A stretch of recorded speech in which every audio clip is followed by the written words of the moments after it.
कहानी की शुरुआत 1966 से होती है, जहाँ एक छोटा लड़का अपने कमरे में खेल रहा होता है। अचानक उसे अपनी माँ की आवाज सुनाई दी, जो उसे बुला रही होती है। वो बाथरूम जाता है और नीचे के कबर्ड को खोलता है, जहाँ वो अपनी माँ को देखता है बहुत ही अजीब हालत में। उसकी माँ कहती है कि मुझे भूख लगी है और मैं चाहती हूँ कि तुम मेरे लिए कुछ स्नैक्स लेकर आओ। बच्चा फौरन किचन में गया और एक सेब लाकर अपनी मॉम को देता है। उसकी माँ सेब खाती है, जिसके बाद और स्नैक्स मांगती है। कहती है कि क्या वो उसके दोस्त के लिए भी कुछ लेकर आएगा, पर इसी वक्त उसके डैड वहाँ जाते हैं और बच्चे को उसकी माँ से दूर रहने का कहते हैं। लेकिन उसकी माँ तब तक बच्चे को पकड़कर उसे खाने लगती है और सीन इधर ही कट हो जाता है। अब हम 1987 में पहुंचते हैं, जहाँ एक कैमरामैन दिखाया जाता है जो एक आदमी हेरोल्ड के पास उसकी डॉक्यूमेंट्री बनाने के लिए आया था। ये डॉक्यूमेंट्री हेरोल्ड के घर में हुई अजीबोगरीब चीजें और फैमिली के साथ होने वाले हादसे पर होती है। हेरोल्ड कैमरामैन को पानी पिलाता है और ये क्लियर होता है कि अब जो डॉक्यूमेंट्री शूट होगी वो हेरोल्ड और उसके बेटे पर होगी। दरअसल हेरोल्ड के बेटे और उसकी वाइफ की कुछ साल पहले मौत हो गई थी और उसके बाद सब लोग हेरोल्ड पर शक करने लगे थे। हेरोल्ड चाहता था कि कैमरामैन उसके सच को सबके सामने लेकर आए कि वो कातिल नहीं है। उसने कैमरामैन को एडवांस में पैसे दिए हुए थे और वो दोनों अपना काम शुरू करते। हेरोल्ड कुर्सी पर बैठ गया और कैमरामैन कैमरा सेट करता है, फिर वो रिकॉर्डिंग शुरू कर देता है। हेरोल्ड अपने बारे में बताने लगा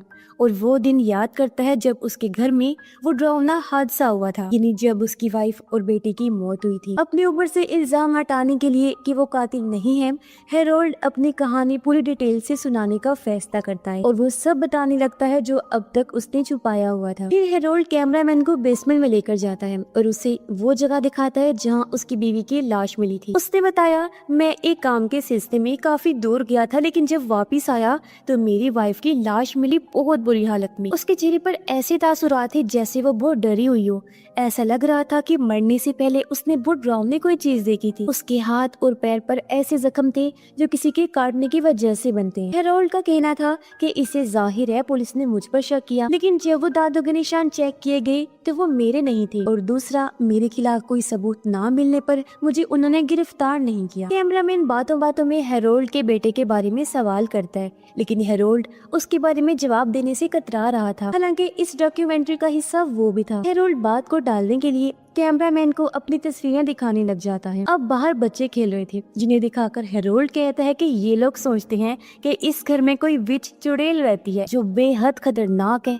इतना बोलकर वो जोरों से हंसने लगता है। कैमरामैन वहाँ से जाने का सोचता है, मगर हेरोल्ड उसे कुछ एक्स्ट्रा पैसे देकर रोक लेता है, ये कहकर कि जब तक शूट पूरा नहीं हो जाता तुम यही रुको, ज्यादा टाइम लगाने के भी मैं तुम्हें अलग से पैसे दे दूंगा। कैमरामैन पैसों की बात सुनकर रुकने को तैयार हो जाता है, जिसके बाद वो अपने कैमरे से शूट की गई वीडियोस देखने लगता है। वो बेसमेंट की वीडियो स्लो मोशन में देखता है और जब उसने ब्राइटनेस बढ़ाई तो उसे हेरोल्ड के पीछे एक अजीब सा साला नजर आता है, जो देखकर उसे काफी अजीब लगा। कैमरामैन इससे पहले कुछ बोल पाता, हेरोल्ड उसे बुलाकर पुरानी फिल्म रील दिखाता है। ये रील दरअसल हेरोल्ड की बीवी के मरने के टाइम की। उसकी बीवी की हालत काफी खराब थी और अजीब बात ये थी कि हेरोल्ड ये सब देखकर मुस्कुरा रहा होता है। उसे इस सब में कोई भी बात अजीब नहीं लगती। साथ साथ हेरोल्ड ने कैमरामैन को बताया कि लोगों का कहना है कि मेरे घर के नीचे एक विच है जो इंसानों को खा जाती है। ये सुनकर और देखकर कैमरामैन को कुछ होने लगा और वो बेहोश हो जाता है। जब कैमरामैन को होश आया तो वो खुद को बंधा हुआ पाता है। अब हेरोल्ड वहाँ किसी औरत से मिलता है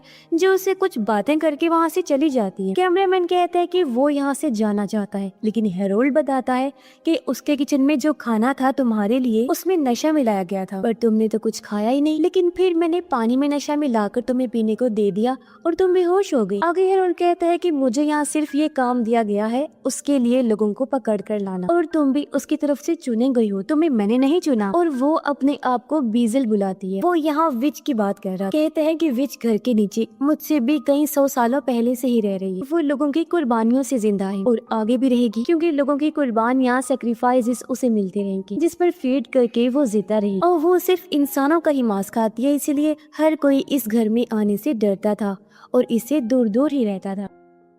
विच हर 300 सालों में एक बच्चे को जन्म दिलवाती। मैंने भी अपनी जिंदगी में बहुत सारी कुर्बानियां दी थी उसे, जिनमें मेरी अपनी वाइफ भी शामिल थी। बीजल ने मेरी वाइफ की लाश को कुछ दिन तक खाया, उस पर फीड किया, जो चीज देखना हालांकि हेरोल्ड के लिए काफी मुश्किल था, लेकिन फिर उसने ان حالات میں جینا سیکھ لیا اور وچ کی ذمہ داری لے لی اسے فیڈ کروانے، یعنی جب تک ہیرولڈ زندہ ہے۔ اب ہیرولڈ کی دوسری بیوی بھی اس کام میں اس کا ساتھ دیتی تھی، یعنی وہی عورت جو اسے ملنے آئی۔ یہاں پر ہمیں دکھایا جاتا ہے کہ ہیرولڈ کی آنکھیں بدل گئی، جس سے پتا چلا کہ وہ بھی اب وچ کا غلام بن چکا ہے۔ کیمرہ مین غصے میں آ کر ہیرولڈ کے گلے میں پیچکس گھسا دیتا ہے، جس سے ہیرولڈ گر جاتا ہے اور مرنے لگتا ہے۔ لیکن تبھی یہ دیکھ کر بیزل وچ کو غصہ آ گیا، وہ اندر آ کر کیمرہ مین کا سر اکھاڑ دیتی ہے، جس سے اس کی بہت بری موت ہو جاتی ہے۔ اس خوفناک حادثے کے ساتھ ہی ہیرولڈ بھی مر جاتا ہے اور اس کی دوسری بیوی اکیلی رہ جاتی ہے۔ اب ہم دیکھتے ہیں 2003 کے ٹائم کو، جہاں ہم ایک نرس کو دیکھتے ہیں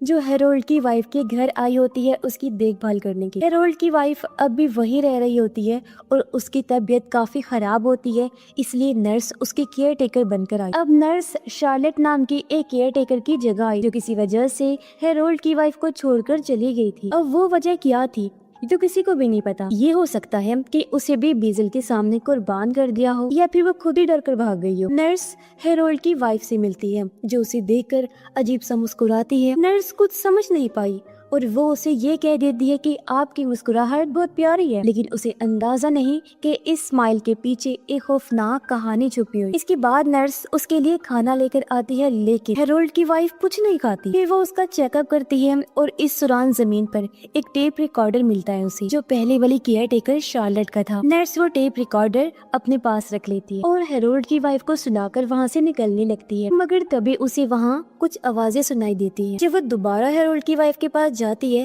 تو دیکھتی ہے کہ وہ کچھ عجیب باتیں کر رہی ہے۔ ہیرولڈ کی وائف پتہ نہیں کیا کیا باتیں بڑبڑا رہی تھی کہ وہ اسے لے گئی، پہلے شارلٹ کی بہن کو پھر شارلٹ کو۔ اب یہ سن کر نرس کو سمجھ آتا ہے کہ شارلٹ سے پہلے اس کی بہن بھی یہاں کیئر ٹیکر بن کر آئی تھی۔ اب یہ باتیں نرس کو سمجھ نہیں آتی، اس لیے وہ یہاں سے چلی جاتی ہے ٹیپ ریکارڈر سننے کے لیے۔ جب وہ ریکارڈر پلے کرتی ہے تو اسے شارلٹ کی آواز سنائی دیتی ہے جو بتا رہی تھی کہ ہیرولڈ کی وائف کے ساتھ عجیب ہونا شروع ہو گیا تھا، کیونکہ ان کی حالت کافی خراب ہو گئی، اتنی زیادہ ان کی طبیعت بگڑ گئی تھی کہ انہوں نے کھانا پینا بھی چھوڑ دیا تھا اور ڈاکٹر نے بھی کہہ دیا تھا کہ اس کے پاس وقت بہت کم ہے، وہ مرنے والی ہے۔ لیکن جب شارلٹ رات میں اس کے پاس گئی تو ہیرولڈ کی وائف کے منہ سے وہ کچھ ڈراؤنی باتیں سن لیتی ہے۔ ہیرولڈ کی وائف نے کہا کہ اس کی وجہ سے شارلٹ کی بہن کو نقصان پہنچا ہے، اب اسے کوئی اور بھی چاہیے۔ ساتھ ساتھ ہیرولڈ کی وائف کسی سے بات بھی کر رہی تھی جس کی آواز کافی ڈراؤنی تھی۔ اب نرس اس ٹیپ ریکارڈر کو کافی غور سے سن رہی ہوتی ہے، جہاں ہیرولڈ کی وائف اسے کہتی ہے کہ بس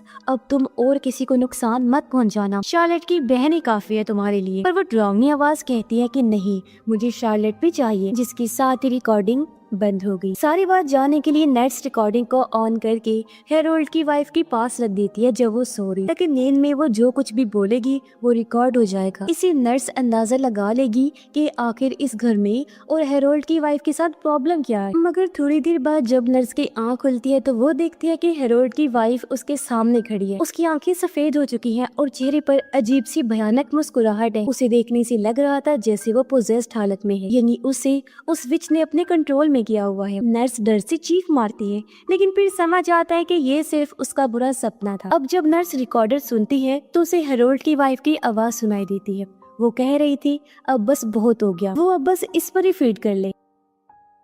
تبھی اس ریکارڈر سے وہ ڈراؤنی آواز سنائی دیتی ہے جو نرس کو ہیلو کہہ رہی ہو، جس کے ساتھ ہی وہاں عجیب سی ہلچل ہونے لگی۔ نرس کو بہت ڈر لگتا ہے اور وہ ادھر ادھر دیکھتی ہے پر وہاں پر کوئی بھی نہیں ہوتا۔ اب نرس نیچے بیسمنٹ میں جاتی ہے جہاں اسے ہیرولڈ کی وائف کی آواز آتی ہے جو مدد کے لیے چلا رہی۔ نیچے آ کر اسے شارلٹ اور اس کی بہن کے آئی ڈی کارڈز ملتے ہیں، جس سے وہ سمجھ جاتی ہے کہ ہیرولڈ کی وائف نے ہی ان دونوں کے ساتھ کچھ کیا ہے، پر ہم جانتے ہیں کہ یہ کام اس وچ بیزل کا ہے جو ہیرولڈ کی وائف کو بھی کنٹرول کر رہی ہے۔ تبھی نرس اپنے آس پاس کسی کو محسوس کرنے لگتی ہے تو اس لیے ڈر کی وجہ سے وہ بھاگنے لگی۔ جلد بازی میں اسے ایک چھوٹا سا دروازہ نظر آیا جس میں وہ گھس گئی اور اندر شارلٹ کو دیکھتی ہے جو زندہ تو تھی لیکن بہت بری حالت میں۔ نرس نے شارلٹ کو بچانے کی کوشش کی لیکن تبھی وہی ڈراؤنی وچ وہاں آ جاتی ہے اور نرس پر حملہ کر کے اسے بہت بری طرح مار دیتی ہے۔ پھر سین شفٹ ہو کر آیا 2013 میں جہاں ایک نیا کپل اس گھر میں رہنے آتا ہے۔ ہیرولڈ کی دوسری بیوی بھی ماری گئی تھی اور یہ جو کپل تھا وہ ان کے ہی بچے تھے، یعنی ہیرولڈ کا بیٹا اور ان کی بہو نووا۔ نووا کا ہسبینڈ اس گھر کو بیچنے آیا تھا لیکن نووا ایک بچہ چاہتی تھی اور اس کے ہسبینڈ کو کوئی فرق نہیں پڑتا تھا، उसे तो बच्चा किसी सूरत भी नहीं चाहिए था, जिससे नोवा काफी दुखी थी। एक रात जब नोवा सो रही थी, उसे बेड के नीचे से आवाज सुनाई दी। उसने कैमरा की रोशनी में बेड के नीचे देखा, लेकिन कुछ नजर नहीं आया। फिर उसने बेड के बिल्कुल पास दरवाजे के करीब किसी के पैर देखे। नोवा ने बेड के नीचे झांक कर फिर जब दोबारा देखा तो पैर और करीब महसूस हुए, जो आहिस्ता आहिस्ता बेड के ऊपर आ गए थे। उसने जब शीशे में देखा तो वो समझ दिया कि ये तो मैं ही हूँ, लेकिन बहुत अजीब हालत। नोवा और उसके हस्बैंड की आंखें बिल्कुल अलग लग रही थी, जैसे वो दोनों किसी खतरनाक ताकत के कब्जे में हों। अगले दिन जब उसका हस्बैंड नहीं मिलता तो नोवा उसे बेसमेंट में ढूंढने जाती है। वहाँ उसे एक पुराना बॉक्स मिलता है जो वो अपने साथ ले आती है। फिर उसे एक दरवाजे से आवाज सुनाई देती है और वहाँ एक छोटा बच्चा मिलता है। नोवा उसे अपने पास रखती है क्योंकि उसे हमेशा से एक बच्चा चाहिए था और आज उसकी ख्वाहिश पूरी हो गई थी, क्योंकि ये बच्चा बहुत ही छोटा सा था। वो उसे सीढ़ियों पर बिठाकर खिलाने लगती है, लेकिन नोवा के हस्बैंड को ये बच्चा नहीं बल्कि एक मरी हुई बिल्ली नजर आती है। वो उसे समझाता है कि वो सिर्फ एक बिल्ली है, ना कि बच्चा, तो वो उसे छीन कर फेंक देता है, लेकिन नोवा को वो बच्चा ही नजर आता है क्योंकि उसकी दिमागी हालत बिगड़ने लगती है। और ये सब भी और किसी का नहीं बल्कि उस ड्राउनी विच बीजल का काम था, जो नया शिकार ढूंढ रही थी, जो उसे नोवा की शक्ल में मिल भी गया। अगले दिन वो नोटिस करता है कि नोवा और उसका बर्ताव काफी अजीब है। तभी वो पिछली रात की वीडियो देखता है जब दोनों एक साथ थे। ये देखकर वो समझ नहीं पाया कि हमारे साथ ये क्या हो रहा है। वो परेशान हो जाता है। फिर वो बेसमेंट में जाता है पता लगाने के लिए कि क्या बात है, क्योंकि कल रात नोवा वहीं गई। वहाँ उसे एक पुराना कैमरा मिलता है जो हेरोल्ड का था। इस कैमरा में हेरोल्ड की पहली वाइफ की मौत और विच के ड्राउनी वीडियोस होती हैं, जिससे नोवा का हस्बैंड डर जाता है और उसे समझ नहीं आता कि ये सब क्या है। फिर वीडियो और भयानक हो गई, जो देखकर उसकी हालत खराब हो जाती है। वो नोवा के पास आकर कहता है कि अब इस जगह से निकलने का वक्त आ गया है, हम यहाँ पर नहीं रुक सकते। मगर नोवा अब कहीं और जाने के लिए तैयार नहीं होती। तभी किसी का फोन आता है जो घर खरीदना चाहता है, जो सुनकर उसका हस्बैंड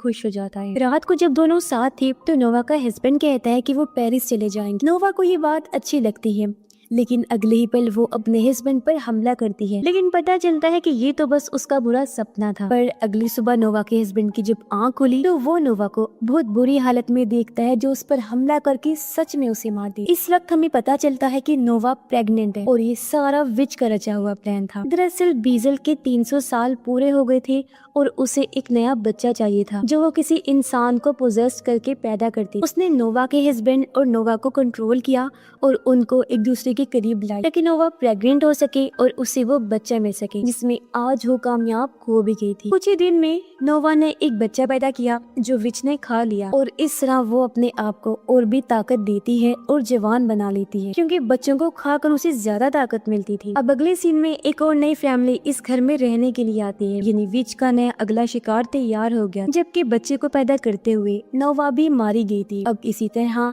फैमिलीज बीजल के हाथों मरती रहेंगी और ये सिलसिला कभी खत्म नहीं होगा, हमेशा चलता रहेगा। और इसी भयानक एंडिंग के साथ ही ये फिल्म, ये कहानी इधर ही खत्म हो जाती है।